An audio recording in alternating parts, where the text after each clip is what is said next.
Well, thank you guys so much for joining us this afternoon for our part two of our GT webinar series from the Oklahoma State Department of Education. Today we're going to be talking about revising your district testing protocol. So welcome to all of you. It's a great Tuesday afternoon with beautiful weather, so thanks for joining me inside for the next 30 minutes to an hour. My name is Robbyn Glinsmann. I am Director of Gifted and Talented and Advanced Placement at the Oklahoma State Department of Education. On the screen, you can see my contact information. So if anything today resonates with you and you'd like to have a further phone call or conversation, or you might have a few questions after we get done, feel free to call me there or send me an email, or we love to stay connected on social media. So there's my Twitter handle.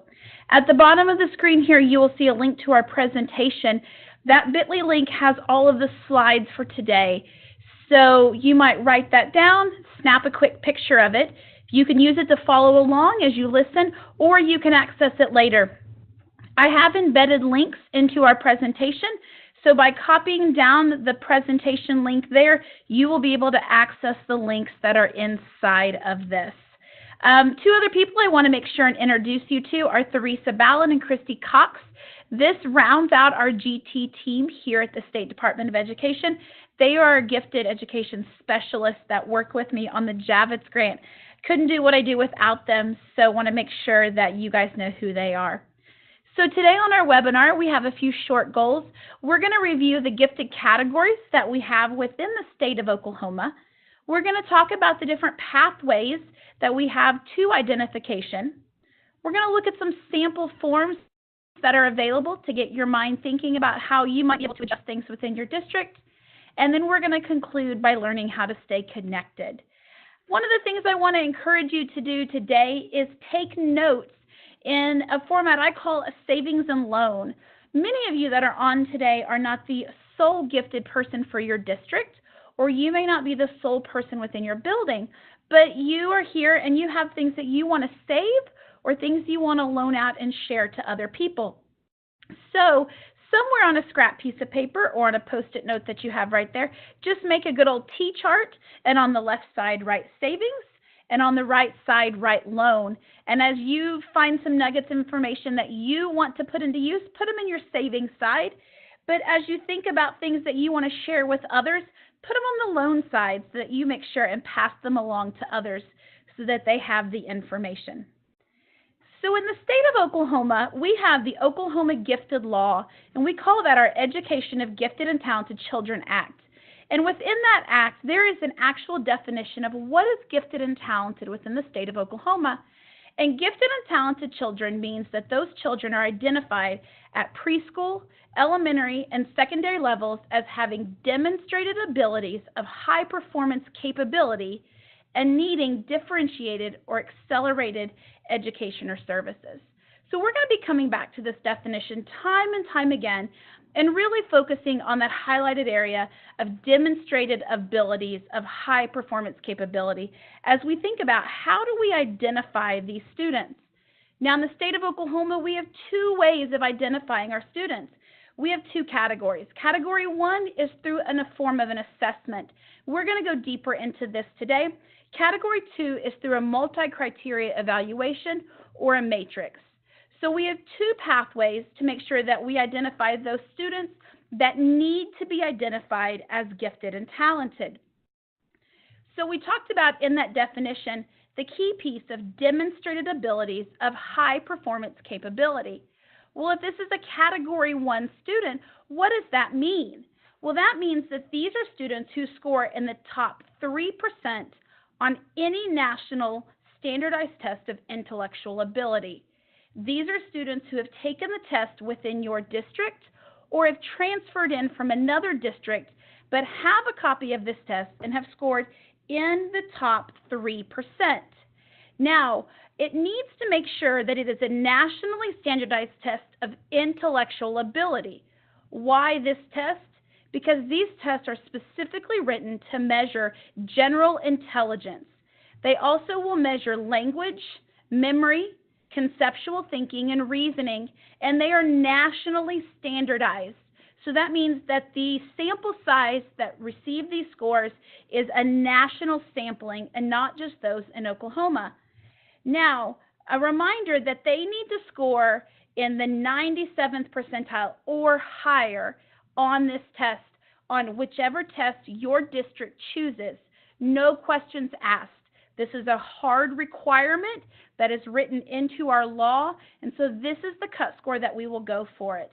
We need to remember that when we talk about scoring, that we use the composite, full scale, or total score. Depending upon which assessment your district chooses, depends upon what they call the final score. We are not looking at the individual subtest scores. So many of the assessments you give have multiple pieces, and we cannot just have a student score in the 97th percentile for just one of them or most of them. We must have that 97th percentile or higher in the composite or total score. So what makes sense for your students? Thinking about the students that are sitting in your district right now, what form of assessment makes sense for them? Well, there are multiple types of assessments that your district can choose from, and your district does get to make that choice. So you need to think about what type of assessment is age appropriate. Many of the national assessments that are out there have different levels. So depending upon when you want to give the test, you need to make sure that you're finding the most appropriate test for students at that age. Who's the audience that you're giving the test to? What cultural diversity do you have in that audience? What type of students do you have? What type of school day do you have? Think about that audience that you have and what test is best going to suit them. What type of format of the test? Not every test gives the test in the same way. Some of our tests can now be given online. Some are still a paper pencil. So which format works best for you? Some tests are just one sitting. Some have multiple pieces that can be broken up over multiple days. So they're given in small segments. Also, what works best, individual versus group? Some of these assessments are meant to be given on a one-to-one basis. Those are great assessments for when you have a student move in from another district that might not yet be identified as gifted, but you think you see some of those tendencies, or group assessment. And we're going to talk a little bit more about that group capability. Now, on the screen, you will see some examples of group tests. I want to be very clear that this is by no means an exhaustive list of what's available, nor is the Oklahoma State Department of Education recommending any particular test or testing company. But this data right here are the top 4 tests as given across our state as the data was collected from the gifted assessment or the gifted report from the October 15th. So these are the top 4 tests that are given by districts just like yours across the state of Oklahoma. These are group tests, which means they can be given to an entire class of students at one time. Again, some of these are paper pencil, some of these are online, some of these have options for both. So you need to take a look at which one would work best for your district. Here are some examples of individual tests. Again, this is by no means an exhaustive list, nor are we recommending any particular test or testing company. But again, these are the 5 most popular individual tests that districts across the state of Oklahoma give. So when administering assessments, you need to think about a few things. You need to choose the best assessment for your audience, not the one that you might have lots of copies of sitting around from years past, not the cheapest assessment that's out there, or not what your neighboring district gives. What would be the best assessment for your students? You also need to think about testing an entire grade level. This is a suggestion that we have so that every student has a chance to be identified.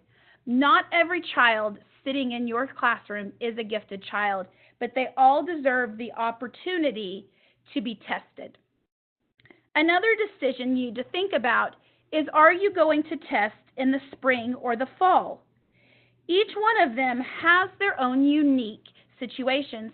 By testing in the spring, you allow your students to have almost an entire year of learning to get them ready for that test. You also have students who are in the rhythm of school And a test on one day is not going to throw too much of a wrench in that. But you also have to consider spring fever. It's a real thing, guys. And right now it's a beautiful day of 70 degrees outside. And I know my mind's thinking about what I'd like to do at the end of the day. So that's going to affect our students too. What about fall? Fall is also a great time because if we assess in the fall, we can get those students identified before the October 1st child count. But something you need to think about in the fall is we're just beginning to learn our routines and procedures. So would this disrupt our systems that we're putting in place for classroom management? Also, summer slide is a real deal, especially with our EL students. So is fall the best time to be giving this assessment, knowing that our students may have slid backwards over the summer? Either one that you pick is fine, but pick one of those and do it consistently. Something else that should be done with consistency is picking a grade level. Pick a grade level and stay with it for 3 to 5 years.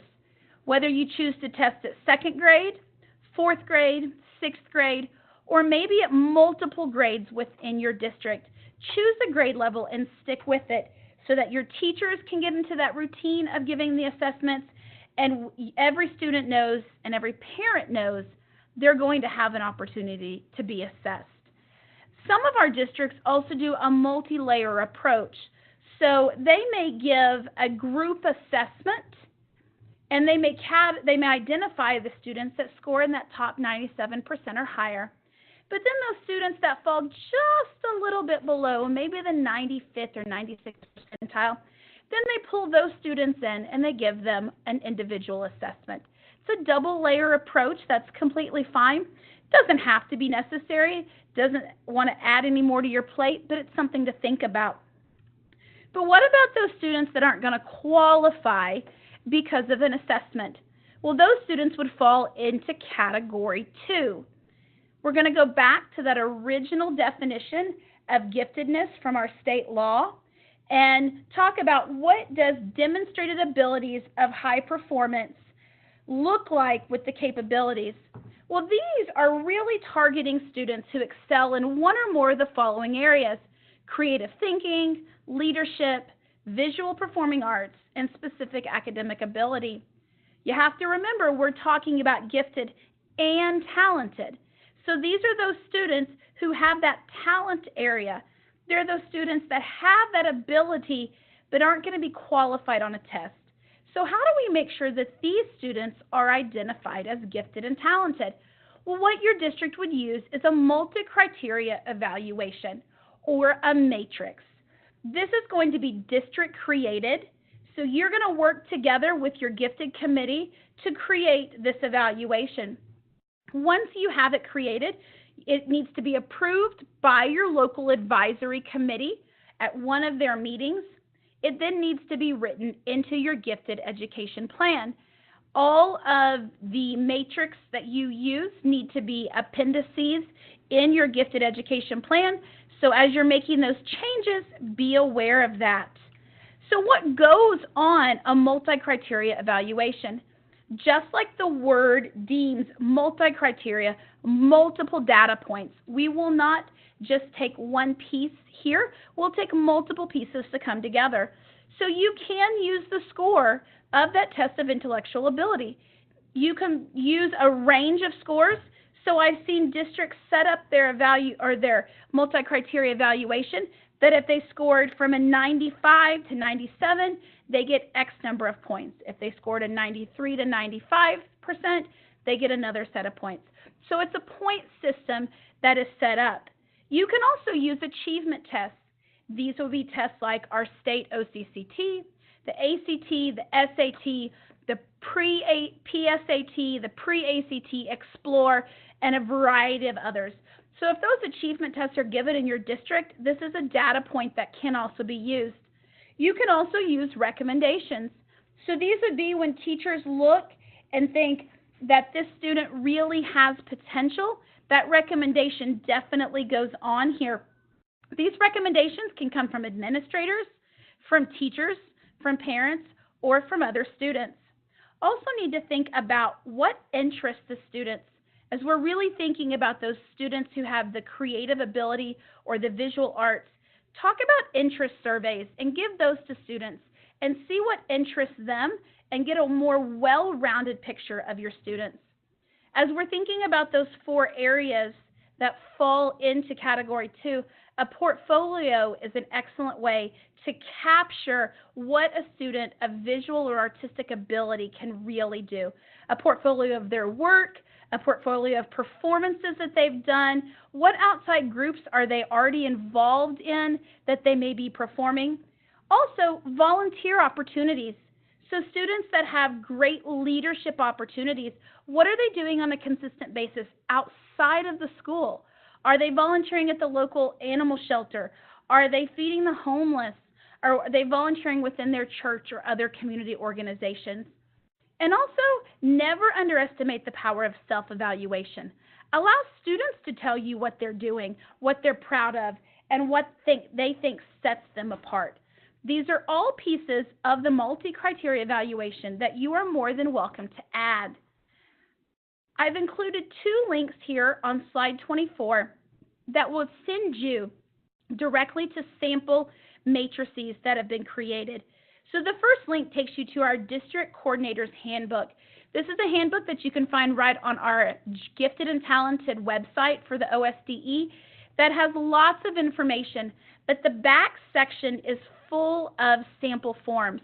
So you would be able to find some sample matrices, sample evaluation forms, sample identification forms, and multiple other pieces.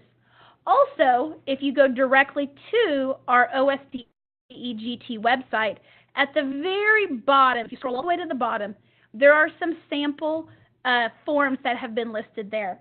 I would encourage you to use these sample forms as a starting point.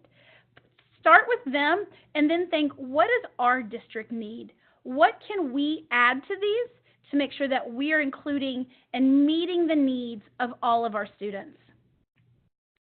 So, in conclusion today, we need to think about 2 main questions. What is best for your students?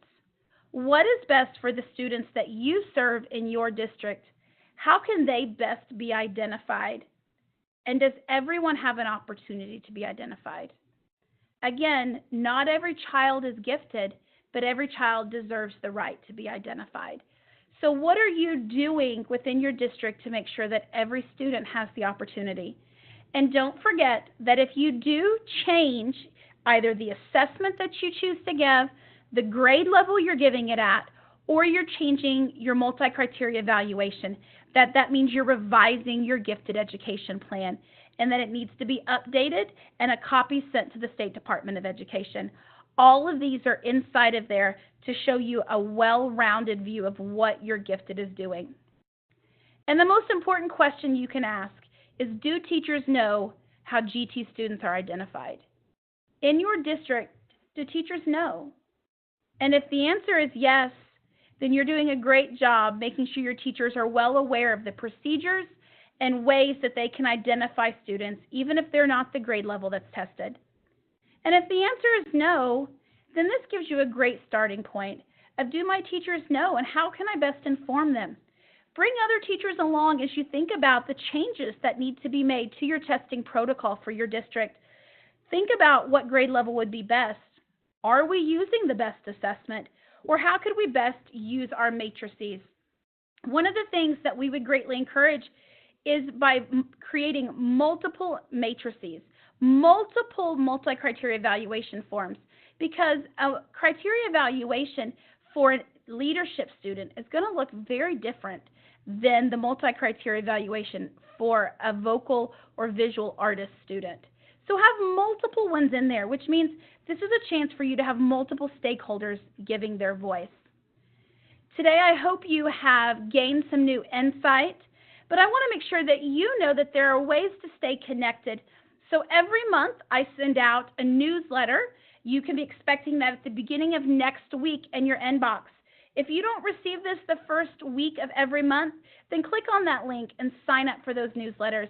It always has valuable information, advocacy tips, things for the classroom, and suggestions you can send home with parents. We also have a great Facebook community that has been created. People can post questions, share ideas, and think about things as a group. We're also very active on social media, so if you're on Facebook, Twitter, or Instagram, make sure you're using the hashtag OKGT, and pop over to the Gifted and Talented page on the OSDE website. It's constantly being updated with the latest information and new resources available. One of the things you will find on our website is information about our webinars. So last month we had a wonderful webinar about revising your gifted education plan. Right here is the link for that recording, or you can find that link on our website. Next month we'll be talking about preparing your gifted expenditure report. This is a mandate for every district in the state of Oklahoma. By August 1st, you must send in a copy of your gifted expenditure report to show how you spent your gifted money this year. So if you're curious about that or what that means, I'd love to see you again next month. You can register for that link right here. Thank you guys so much for coming today. Again, the link is at the bottom of this screen with the slides today. Embedded within those slides were the links to the multiple pieces out there. So you're more than welcome to take a picture or write down that bit.ly link so that you can have a copy of these slides. In a few days, you will find the recording of this posted on the OSDE website. So as we finish up today, use the chat box to see if you have any questions that I didn't answer. Or there may have been something that you have another question about, or something I spurred your interest on.